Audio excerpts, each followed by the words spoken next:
na dha mundësinë që të dalim me një sër masash në shërbim të drejt për drejt të njerëzve dhe në respekt të gjithë atyre që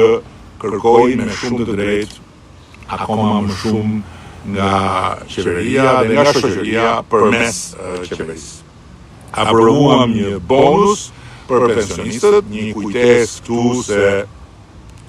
duhet kujtuar hera herës në një gjë edhe pse kujtesa bëhet gjithmonë më e shkurtër dhe gjithmonë më shumë janë ata që më duan t'ja dinë se nga po vim, por e thot bukur Churchilli që kush harron se nga po vjen nuk ka idenë se ku po shkon. Kujtesa është që vjet u tha që bonusi i pranverës pensionistët, i cili kishte të njëjtën logjik, pra rritjen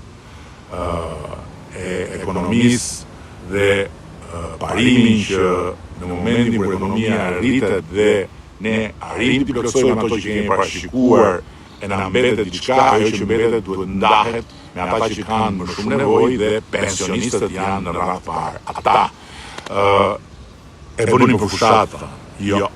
Ne nuk kemi asnjë fushatë, fushatën tjetër kemi në 2029, kështu që pensionistët morën një tjetër bonus ku u fut edhe çdo qidark e përfituar nga rritja e panatyshme e çmimit të naftës si rezultat i krizës së luftës mes Shtetit Bashkuara, Izraelit dhe